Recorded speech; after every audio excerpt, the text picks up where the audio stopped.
Folks.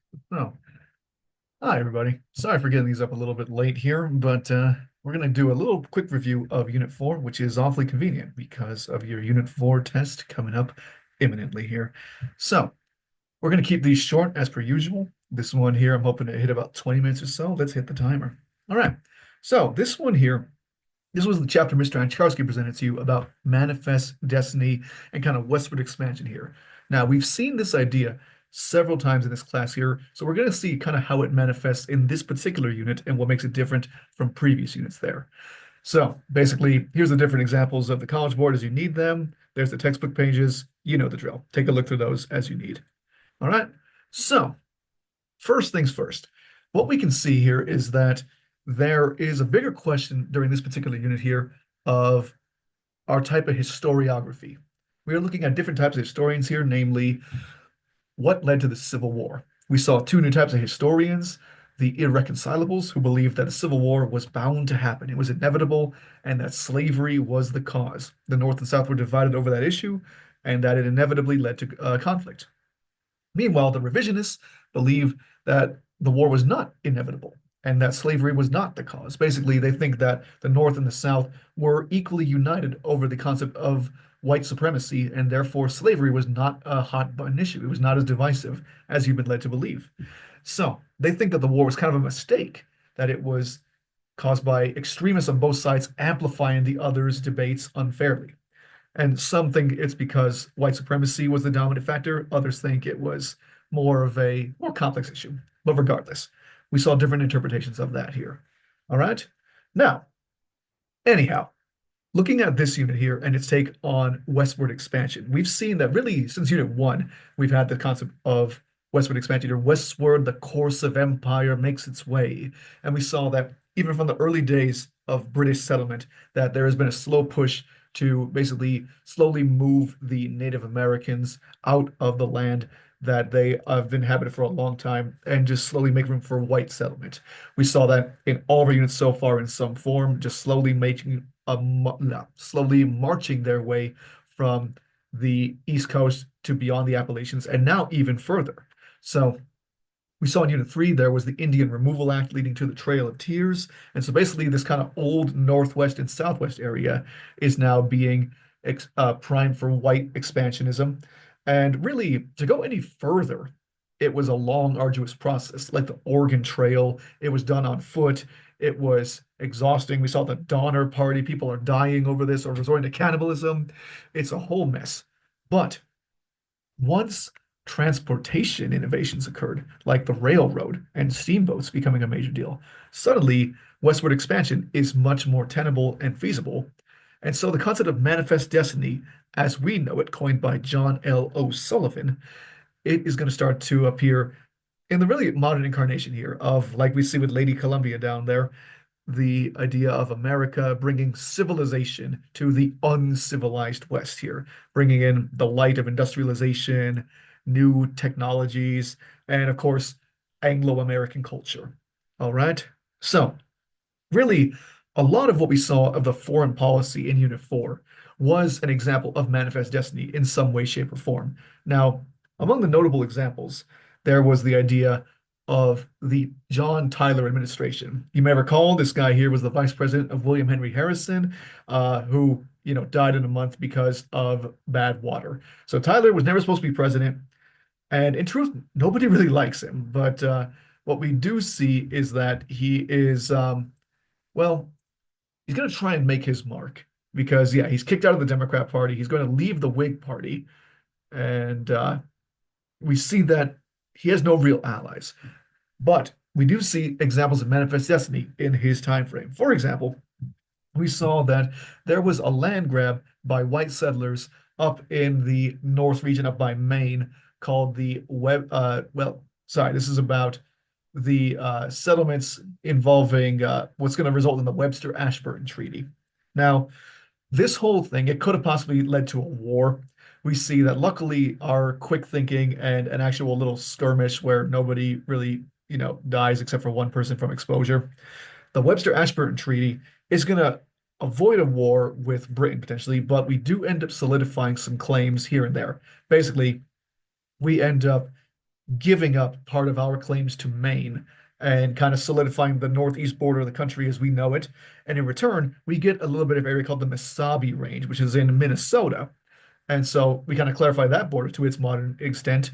But later, turns out there's a bunch of deposits of precious minerals there. So, hey, good luck.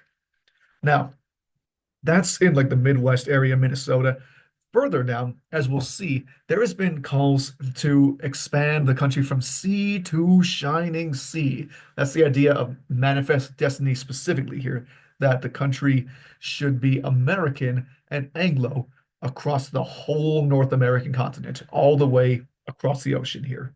Now, one way we wanted to do that is by getting the British colony of Oregon. And there had been debate about it for a long time, but really a lot of presidents were going to completely ignore it because it's a controversial issue because we might have another 18 War of 1812 on our hands if we press the issue. But regardless, we'll see that does get answered in this unit. More on that next slide. Now, the big one is going to be the concept of Texas. Initially, this is part of New Spain, Nueva España.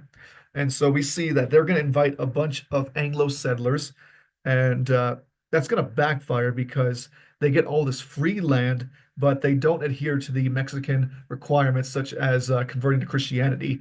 And we'll see that they are going to end up having a lot of tension with the Mexican government here, which will eventually result in Sam Houston kind of taking the whole area and declaring independence. We have the Republic of Texas, and it's going to be a visual dream. They're going to love it until they realize that they actually don't have any money and governing is hard. So they are going to ask the US to annex them. And that's going to be a whole debate because really, what's going to happen? Texas is south of that 36 by 30 line, and therefore that'd be a very massive slave state. So naturally, this is a controversial topic.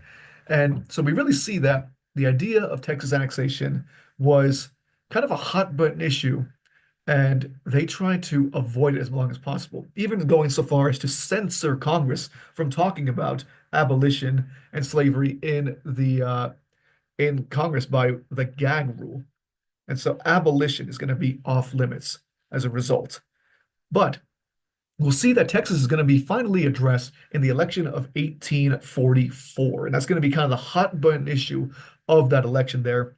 Now, initially, it was going to be uh, Henry Clay versus Martin Van Buren, the Democrat and our Whig. Sorry, Clay is the Whig, Van Buren's the Democrat.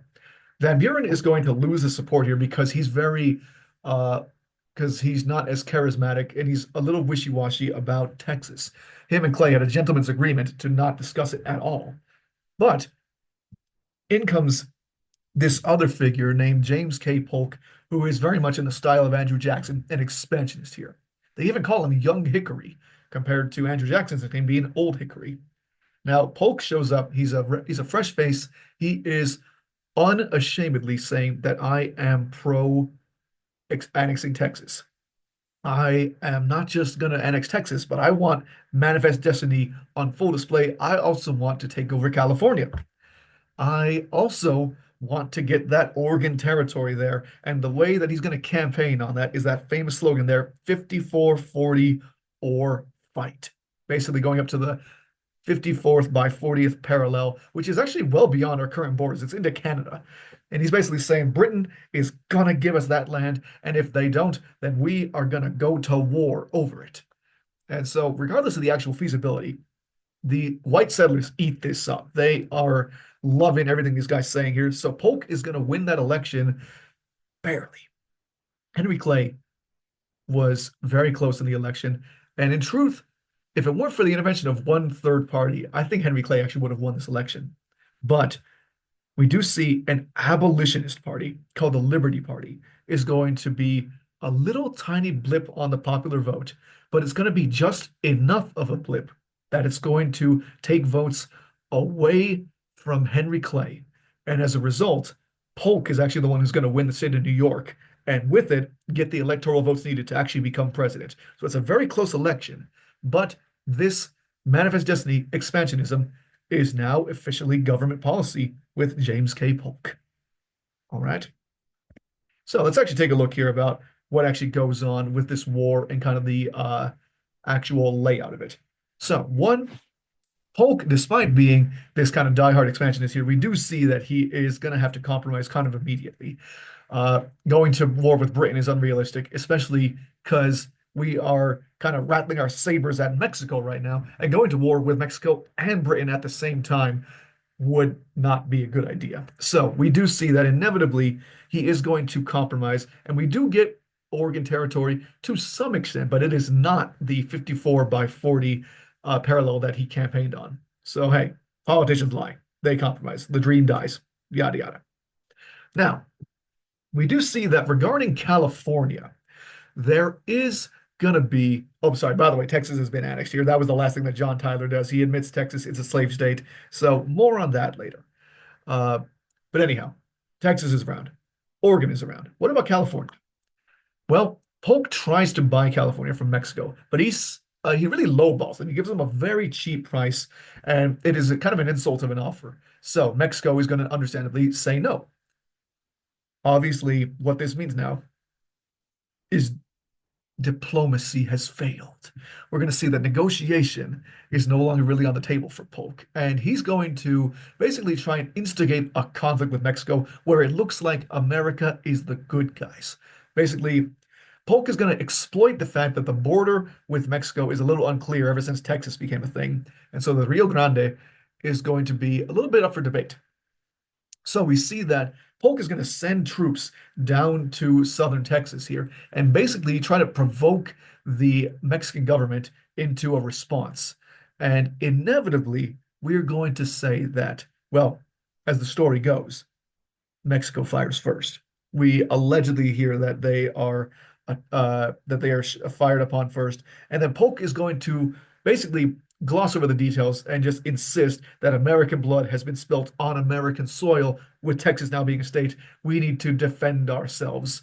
And so we will see that that's going to become the whole driving force behind what becomes the Mexican-American War. It is worth noting, though, the whole concept of War of Mexico was not universally supported. Obviously, the Manifest Destiny supporters love this. Obviously, anyone south of the 36 by 30 line loves this. But there were some Northerners, especially a young Whig named Abraham Lincoln, who are going to basically say this is just expansionism at its worst. This is basically just a imperialist move. They're not going to use that word, but you get the idea. And we'll see that the opposition will basically say that Polk instigated this war. This is Mr. Polk's war. And so that'll be kind of the face of the opposition to this war. All right? Now, the actual war does not really matter. Just know that Mexico has been through a series of massive internal conflicts. Their army has been very depleted and underfunded. And meanwhile, America is really coming into its own as a military might in this area. So really, we're going to easily whoop Mexico and we conquer a lot of this land very quickly. Okay? So what ends up happening, well, Polk is, an expansionist. He wanted full-blown Manifest Destiny. He wanted to take over all of Mexico and make it a whole series of states to just be chopped up and divvied up as he pleases. We will see that the Whig-dominated Congress is going to oppose him on that, though. He is going to encounter opposition, and the result is going to basically be the Treaty of Guadalupe Hidalgo, which is named after a neighborhood in Mexico City, fun fact. So that treaty is going to basically give us what we call the Mexican Cession. And so it is a huge area. Basically, it is about a half of a million square miles. We see that there are parts of, there's California in it, there's Utah, Nevada, and there's parts of Colorado, New Mexico, and Arizona, but not Tucson. That is going to be under the Gadsden Purchase later. And, well, you'll see more about that in Unit 5. But anyhow, this is a huge section of land here. This is a massive increase to the overall surface area of the United States. And so really what we are going to see is that this changes everything. This sudden influx of this huge amount of land, it means a lot just shifted. One, we do see that this does mean that there are now more notable war heroes. We do see the likes of basically Ulysses S. Grant. We do see Robert E. Lee. We see that William Tecumseh Sherman, all of them fought in this war. And there's a bunch of other lesser known ones like Winfield Scott, he runs for president in 1852, John Fremont, and eventually a future president named Zachary Taylor in 1848. All right. So, nonetheless, what this does show is a major shift away from the previous unit's interpretation of our relationship with Latin America. We saw before as the Monroe Doctrine, the U.S. kind of imagined itself as the protector of Latin America. We were basically ensuring that they could stand on their own 2 feet because we love liberty and they're promoting democracies right now with natural rights. They're like us. Now that's different. Now we are the mean kid on the block, basically taking away their lunch money, or in this case, 500,000 of lunch money here in the surface area. So we see that suddenly America has a much more sour relationship with Latin America. And we'll see how that ebbs and flows in future units there. And lastly, we covered the idea that Polk is kind of seen as really divisive. The neocons, they view him as the man who put America together, kind of creating the continental U.S. right here, the lower 48, and giving all that land. So therefore, he's a good guy. The new left historians, they see this as just imperialism. They see this as white supremacy. They see this as all kinds of indoctrination. They can't stand the guy. So really, whichever side of the fence you fall on, I guess that depends your opinion on Polk there. All right. Now, lastly, this territory, the big debate is going to be about what should we do about slavery in this area? Are we going to allow slavery into the Mexican Cession or not? And in truth, this has been debated since the beginning of the war. We see that early on, the North is going to adopt what a policy that they refer to as the Wilmot Proviso. And so the Wilmot Proviso, to sum it up basically, is the idea here that we should not allow slavery into the Mexican Cession. But the reason is not because of moral high grounds or anything like that. We see it's because they want to make sure that land is clear for white settlers. So they're not going to allow slavery into this territory, but it's because they're also not going to allow African Americans into this territory here. So it is just going to be completely a white man's country, to use the name of one of your historians there, Ulrich Phillips. Now, meanwhile, the South obviously doesn't like this plan. They are going to author something called the Calhoun Memorandum here, another example of Calhoun being a very colorful person here. We see that they basically say that slavery can't be restricted. They're going to argue that per the Fifth Amendment of the Constitution, slavery cannot be restricted by Congress. And so they say that, I mean, we should be allowed slavery anywhere. Why are we even listening to 36 by 30? That was 30 years ago. And so really, this is going to attempt to boil over again. We see another flare up here where, in my irreconcilable opinion, slavery is causing sectional tension. And Henry Clay is going to try and attempt to talk things down. He's basically going to say that, look, all this new land, cotton can't even grow there. Look, slavery wouldn't work there anyways. We don't need to actually put the Wilmot Proviso on paper, which it never actually does become policy. We do see that this talking, Henry Clay's argument, it turns a few heads, but really, this is a big deal. We don't exactly know what we want to do about this. So the end result is going to be, so I'm getting ahead of myself. I'm so sorry.